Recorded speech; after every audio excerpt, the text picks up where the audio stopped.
प्यारे भक्तों, क्या आप धन की कमी से परेशान हैं? क्या आपकी आर्थिक स्थिति स्थिर नहीं हो रही है? क्या आपका व्यापार सही तरीके से नहीं चल रहा है? तो आज आप सही वीडियो पर आए हैं, क्योंकि आज हम आपको हनुमान जी का एक ऐसा चमत्कारी और प्रभावशाली मंत्र बताने जा रहे हैं, जिस मंत्र के प्रभाव से अचानक धन प्राप्ति के योग बनते हैं, व्यापार और नौकरी में सफलता मिलती है, घर परिवार में सुख समृद्धि का आगमन होता है। इसलिए प्यारे भक्तों, आप इस मंत्र का जाप नियमित 108 बार करें और पूरी श्रद्धा के साथ करें, क्योंकि इस मंत्र के जाप का फल आपको जल्द ही प्राप्त हो जाएगा। हनुमान जी की उपासना और मंत्रों का जाप जो भी भक्त करता है, उसकी सभी मनोकामनाएं पूरी होती हैं और उसकी सभी समस्याएं हमेशा के लिए खत्म हो जाती हैं। वो सदैव के लिए हनुमान जी के शरणों में चला जाता है और उस पर हमेशा हनुमान जी की असीम कृपा बनी रहती है। इसलिए प्यारे भक्तों, इस मंत्र का जाप नियमित 108 बार करें और जब भी आप इस मंत्र का जाप करें तो इस वीडियो को चला लें। आप इस वीडियो को अपने मोबाइल फ़ोन पर चलाकर अपने घर, दुकान या ऑफिस में छोड़ दें, जिससे हनुमान जी की कृपा उन सभी स्थानों पर भी बनी रहे और आपकी कार्य में आपको सफलता प्राप्त हो। अगर आप हनुमान जी का आशीर्वाद प्राप्त करना चाहते हैं तो इस वीडियो को लाइक और चैनल को सब्सक्राइब जरूर कर दीजिए और कमेंट बॉक्स में हनुमान जी की जय अवश्य लिख दीजिए। तो चलिए भक्तों, मंत्र का जाप करना प्रारंभ करते हैं। ओम हनुमते वज्रदेहाय कर्म सिद्धिं कुरु स्वाहा। ओम हनुमते वज्रदेहाय कर्म सिद्धिं कुरु स्वाहा। ओम हनुमते वज्रदेहाय कर्म सिद्धिं कुरु स्वाहा। ओम हनुमते वज्रदेहाय कर्म सिद्धिं कुरु स्वाहा। ओम हनुमते वज्रदेहाय कर्म सिद्धिं कुरु स्वाहा। ओम हनुमते वज्रदेहाय कर्म सिद्धिं कुरु स्वाहा। ओम हनुमते वज्रदेहाय कर्म सिद्धिं कुरु स्वाहा। ओम हनुमते वज्रदेहाय कर्म सिद्धिं कुरु स्वाहा। ओम हनुमते वज्रदेहाय कर्म सिद्धिं कुरु स्वाहा। ओम हनुमते वज्रदेहाय कर्म सिद्धिं कुरु स्वाहा। ओम हनुमते वज्रदेहाय कर्म सिद्धिं कुरु स्वाहा। ओम हनुमते वज्रदेहाय कर्म सिद्धिं कुरु कुरु स्वाहा। ॐ हनुमते वज्रदेहाय कर्म सिद्धिं कुरु कुरु स्वाहा।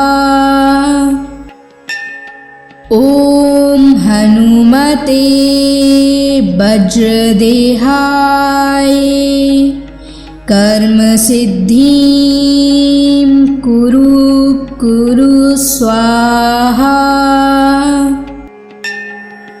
ॐ हनुमते वज्रदेहाय कर्म सिद्धिं कुरु कुरु स्वाहा। ॐ हनुमते वज्रदेहाय कर्म सिद्धिं कुरु कुरु स्वाहा। ॐ हनुमते वज्रदेहाय कर्म सिद्धिं कुरु कुरु स्वाहा। ॐ हनुमते वज्रदेहाय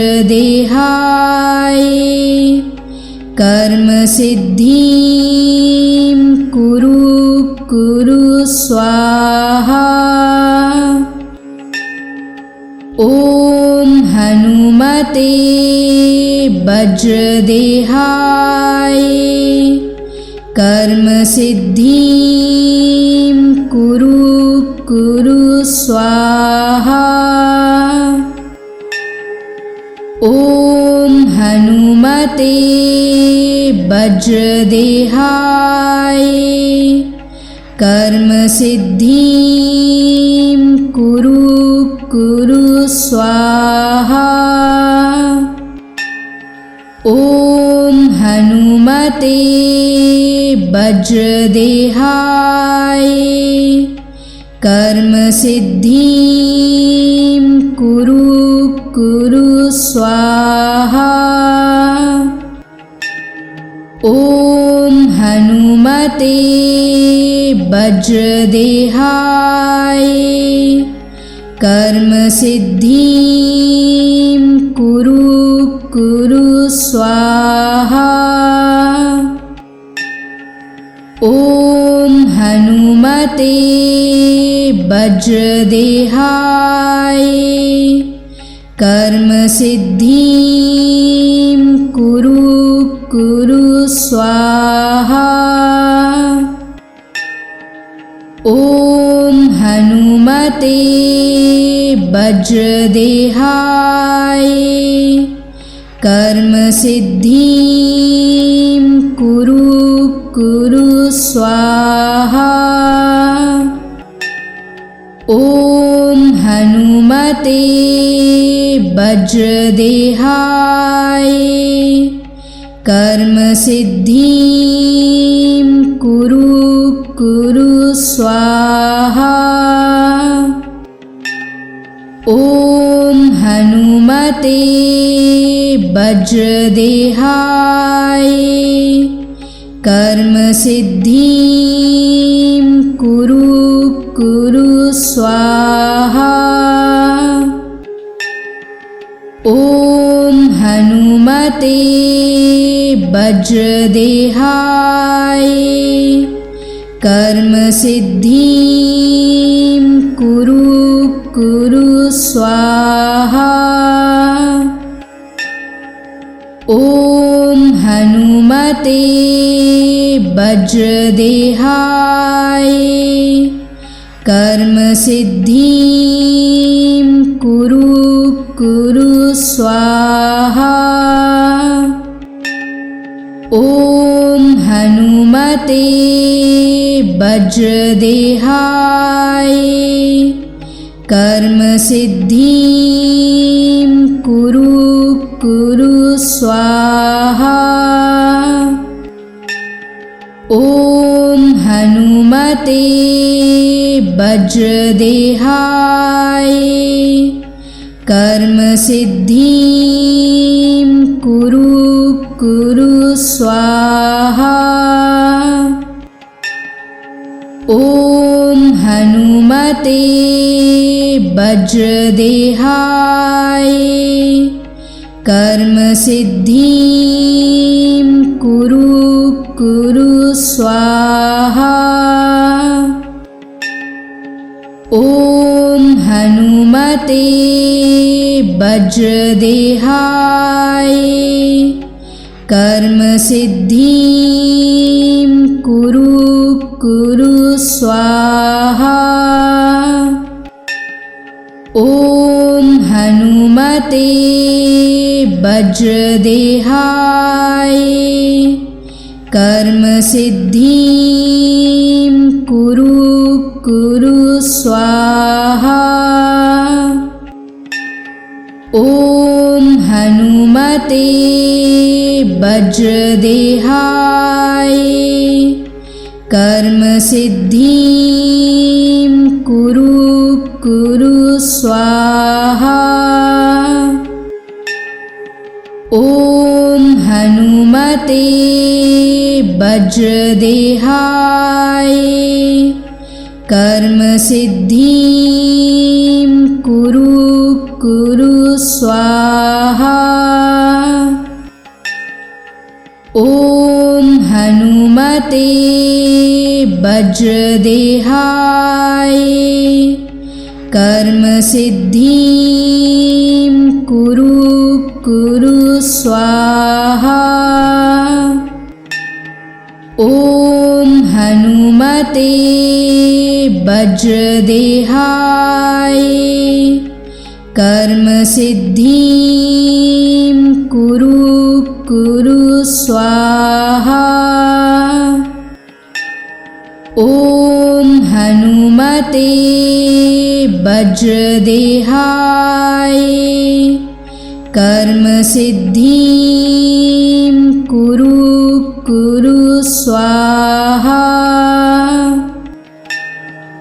ॐ हनुमते वज्रदेहाय कर्म सिद्धिं कुरु स्वाहा। ॐ हनुमते वज्रदेहाय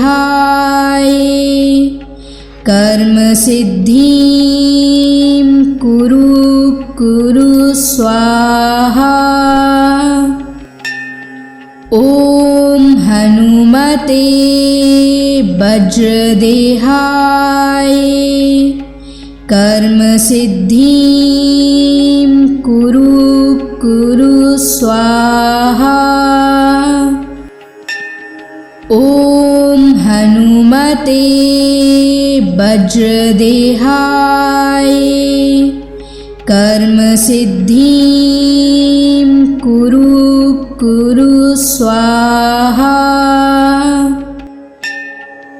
ॐ हनुमते वज्रदेहाय कर्म सिद्धिं कुरु स्वाहा। ॐ हनुमते वज्रदेहाय कर्म सिद्धिं कुरु स्वाहा। ॐ हनुमते वज्रदेहाय कर्म सिद्धिं कुरु स्वाहा। ॐ हनुमते वज्रदेहाय कर्म सिद्धिं कुरु स्वाहा। ॐ हनुमते वज्रदेहाय कर्म सिद्धिं कुरु कुरु स्वाहा। ॐ हनुमते वज्रदेहाय कर्म सिद्धिं कुरु कुरु स्वाहा। ॐ हनुमते वज्रदेहाय कर्म सिद्धिं कुरु कुरु स्वाहा। ॐ हनुमते वज्रदेहाय कर्म सिद्धिं कुरु कुरु स्वाहा। ॐ हनुमते वज्रदेहाय कर्म सिद्धिं कुरु कुरु स्वाहा। ॐ हनुमते वज्रदेहाय कर्म सिद्धिं कुरु कुरु स्वाहा।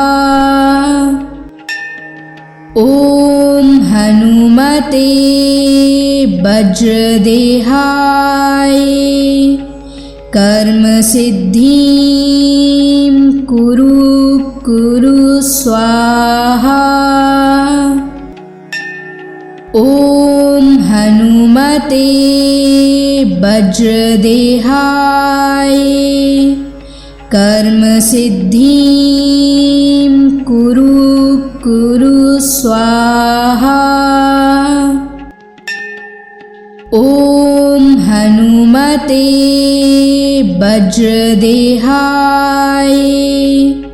कर्म सिद्धिं कुरु कुरु स्वाहा।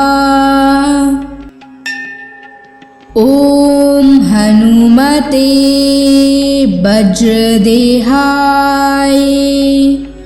कर्म सिद्धिं कुरु कुरु स्वाहा। ॐ हनुमते वज्रदेहाय कर्म सिद्धिं कुरु कुरु स्वाहा। ॐ हनुमते वज्रदेहाय कर्म सिद्धिं कुरु कुरु स्वाहा। ॐ हनुमते वज्रदेहाय कर्म सिद्धिं कुरु कुरु स्वाहा। ॐ हनुमते वज्रदेहाय कर्म सिद्धिं कुरु कुरु स्वाहा। ॐ हनुमते वज्रदेहाय कर्म सिद्धिं कुरु कुरु स्वाहा। ॐ हनुमते वज्रदेहाय कर्म सिद्धिं कुरु कुरु स्वाहा। ॐ हनुमते वज्रदेहाय कर्म सिद्धिं कुरु कुरु स्वाहा। ॐ हनुमते वज्रदेहाय कर्म सिद्धिं कुरु कुरु स्वाहा। ॐ हनुमते वज्रदेहाय कर्मसिद्धिं कुरु स्वाहा। ॐ हनुमते वज्रदेहाय कर्मसिद्धिं कुरु स्वाहा। ॐ हनुमते वज्रदेहाय कर्मसिद्धिं कुरु स्वाहा। ॐ हनुमते वज्रदेहाय कर्मसिद्धिं कुरु स्वाहा। ॐ हनुमते वज्रदेहाय कर्मसिद्धिं कुरु स्वाहा। ॐ हनुमते वज्रदेहाय कर्मसिद्धिं कुरु स्वाहा। ॐ हनुमते वज्रदेहाय कर्मसिद्धिं कुरु स्वाहा। ॐ हनुमते वज्रदेहाय कर्मसिद्धिं कुरु स्वाहा। ॐ हनुमते वज्रदेहाय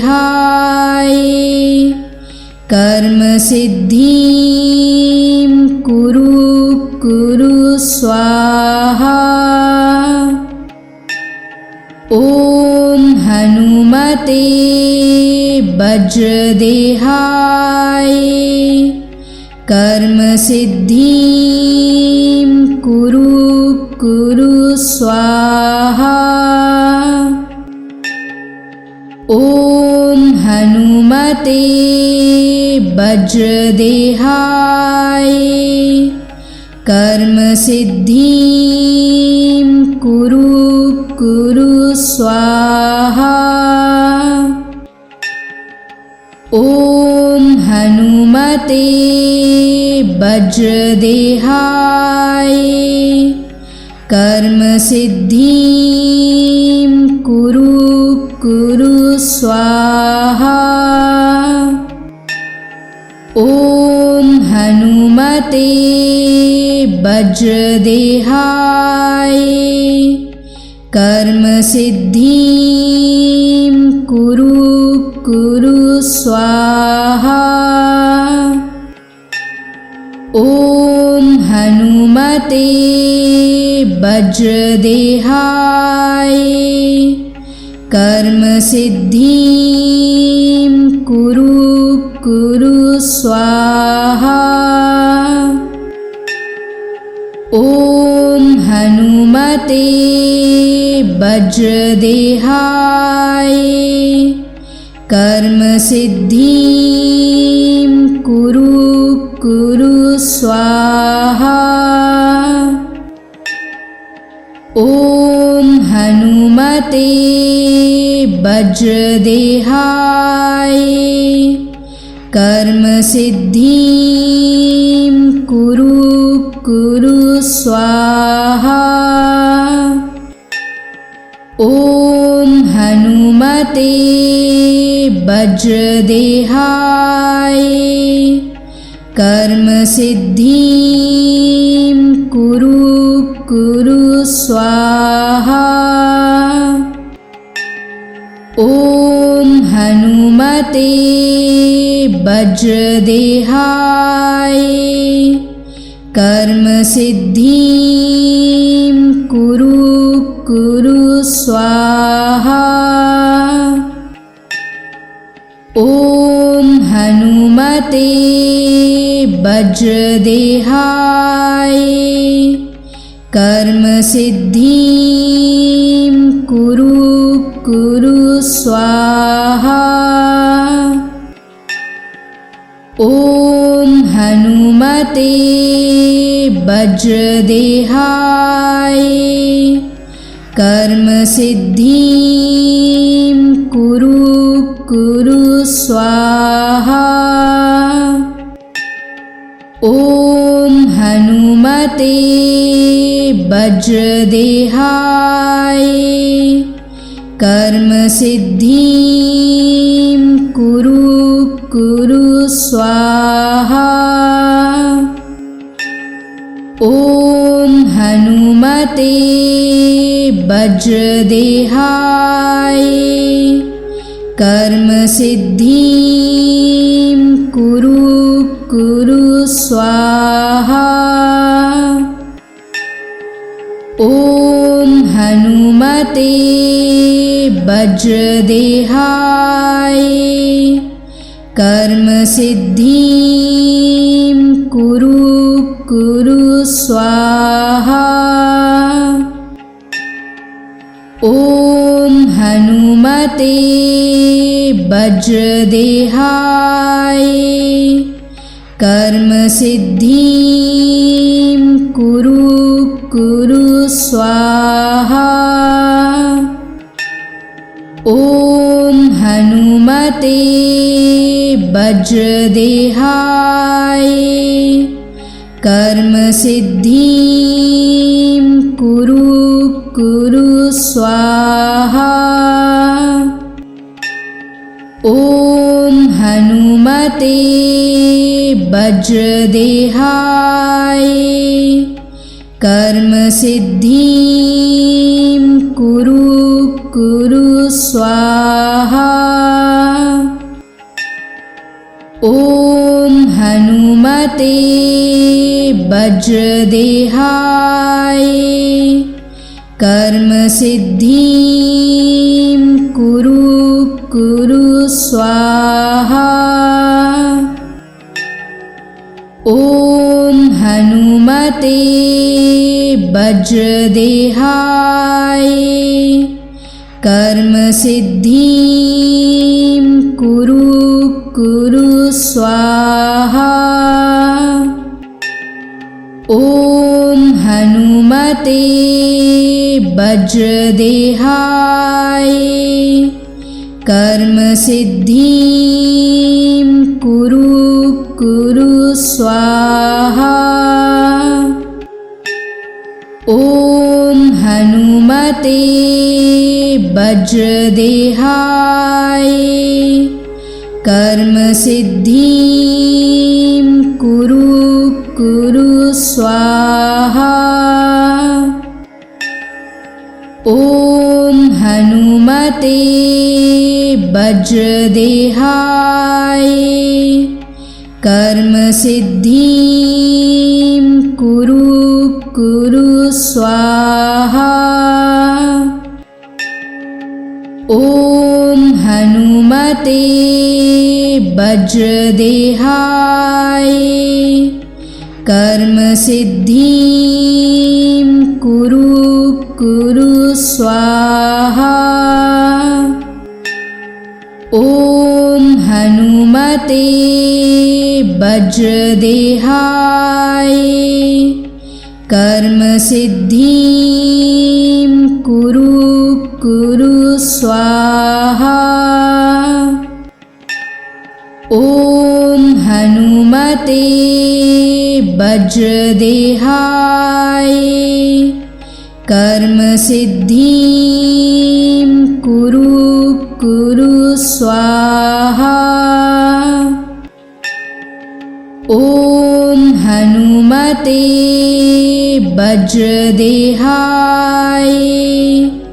कर्म सिद्धिं कुरु कुरु स्वाहा। ॐ हनुमते वज्रदेहाय कर्म सिद्धिं कुरु स्वाहा। ॐ हनुमते वज्रदेहाय कर्म सिद्धिं कुरु स्वाहा। ॐ हनुमते वज्रदेहाय कर्म सिद्धिं कुरु स्वाहा। ॐ हनुमते वज्रदेहाय कर्म सिद्धिं कुरु स्वाहा। ॐ हनुमते वज्रदेहाय कर्म सिद्धिं कुरु स्वाहा। ॐ हनुमते वज्रदेहाय कर्म सिद्धिं कुरु स्वाहा। ॐ हनुमते वज्रदेहाय कर्म सिद्धिं कुरु स्वाहा। ॐ हनुमते वज्रदेहाय कर्म सिद्धिं कुरु स्वाहा। ॐ हनुमते वज्रदेहाय कर्म सिद्धिं कुरु स्वाहा। ॐ हनुमते वज्रदेहाय कर्म सिद्धिं कुरु स्वाहा। ॐ हनुमते वज्रदेहाय कर्म सिद्धिं कुरु स्वाहा। ॐ हनुमते वज्रदेहाय कर्म सिद्धिं कुरु स्वाहा। ॐ हनुमते वज्रदेहाय कर्म सिद्धिं कुरु स्वाहा। ॐ हनुमते वज्रदेहाय कर्म सिद्धिं कुरु स्वाहा। ॐ हनुमते वज्रदेहाय कर्म सिद्धिं कुरु स्वाहा। ॐ हनुमते वज्रदेहाय कर्म सिद्धिं कुरु स्वाहा। ॐ हनुमते वज्रदेहाय कर्म सिद्धिं कुरु स्वाहा। ॐ हनुमते वज्रदेहाय कर्म सिद्धिं कुरु कुरु स्वाहा। ॐ हनुमते वज्रदेहाय कर्म सिद्धिं कुरु कुरु स्वाहा। ॐ हनुमते वज्रदेहाय कर्म सिद्धिं कुरु कुरु स्वाहा। ॐ हनुमते वज्रदेहाय कर्म सिद्धिं कुरु कुरु स्वाहा। ॐ हनुमते वज्रदेहाय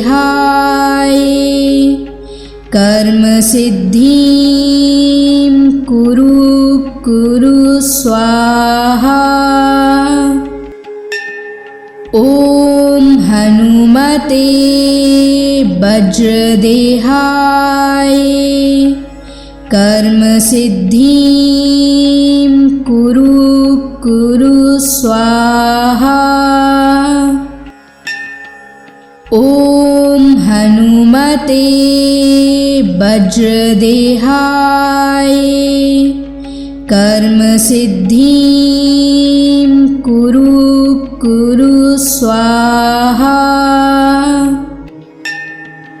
ॐ हनुमते वज्रदेहाय कर्म सिद्धिं कुरु कुरु स्वाहा। ॐ हनुमते वज्रदेहाय कर्म सिद्धिं कुरु कुरु स्वाहा। ॐ हनुमते वज्रदेहाय कर्म सिद्धिं कुरु कुरु स्वाहा। ॐ हनुमते वज्रदेहाय कर्म सिद्धिं कुरु कुरु स्वाहा। ॐ हनुमते वज्रदेहाय कर्म सिद्धिं कुरु कुरु स्वाहा। ॐ हनुमते वज्रदेहाय कर्म सिद्धिं कुरु कुरु स्वाहा। ॐ हनुमते वज्रदेहाय कर्म सिद्धिं कुरु कुरु स्वाहा। ॐ हनुमते वज्रदेहाय कर्म सिद्धिं कुरु कुरु स्वाहा। ॐ हनुमते वज्रदेहाय कर्म सिद्धिं कुरु कुरु स्वाहा। ॐ हनुमते वज्रदेहाय कर्म सिद्धिं कुरु कुरु स्वाहा। ॐ हनुमते वज्रदेहाय कर्म सिद्धिं कुरु कुरु स्वाहा। ॐ हनुमते वज्रदेहाय कर्म सिद्धिं कुरु कुरु स्वाहा। ॐ हनुमते वज्रदेहाय कर्म सिद्धिं कुरु कुरु स्वाहा। ॐ हनुमते वज्रदेहाय कर्म सिद्धिं कुरु कुरु स्वाहा। ॐ हनुमते वज्रदेहाय कर्म सिद्धिं कुरु कुरु स्वाहा। ॐ हनुमते वज्रदेहाय कर्म सिद्धिं कुरु कुरु स्वाहा। ॐ हनुमते वज्रदेहाय कर्म सिद्धिं कुरु कुरु स्वाहा। ॐ हनुमते वज्रदेहाय कर्म सिद्धिं कुरु कुरु स्वाहा। ॐ हनुमते वज्रदेहाय कर्म सिद्धिं कुरु कुरु स्वाहा। ॐ हनुमते वज्रदेहाय कर्म सिद्धिं कुरु कुरु स्वाहा। ॐ हनुमते वज्रदेहाय कर्म सिद्धिं कुरु कुरु स्वाहा। ॐ हनुमते वज्रदेहाय कर्म सिद्धिं कुरु कुरु स्वाहा। ॐ हनुमते वज्रदेहाय कर्म सिद्धिं कुरु कुरु स्वाहा। ॐ हनुमते वज्रदेहाय कर्म सिद्धिं कुरु कुरु स्वाहा।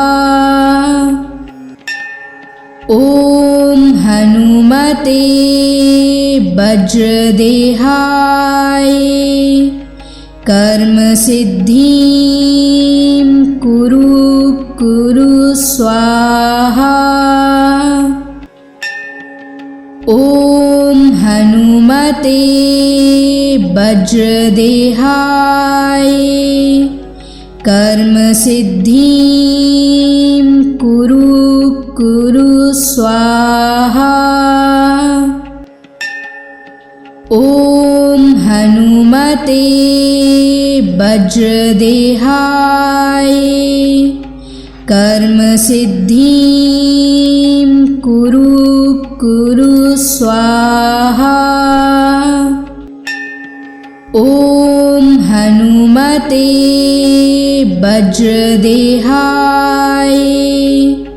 कर्म सिद्धिं कुरु कुरु स्वाहा। ॐ हनुमते वज्रदेहाय कर्मसिद्धिं कुरु कुरु स्वाहा। ॐ हनुमते वज्रदेहाय कर्मसिद्धिं कुरु कुरु स्वाहा। ॐ हनुमते वज्रदेहाय कर्मसिद्धिं कुरु कुरु स्वाहा। ॐ हनुमते वज्रदेहाय कर्मसिद्धिं कुरु कुरु स्वाहा।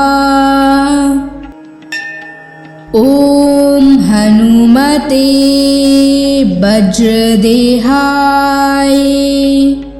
कर्मसिद्धिं कुरु कुरु स्वाहा। ॐ हनुमते वज्रदेहाय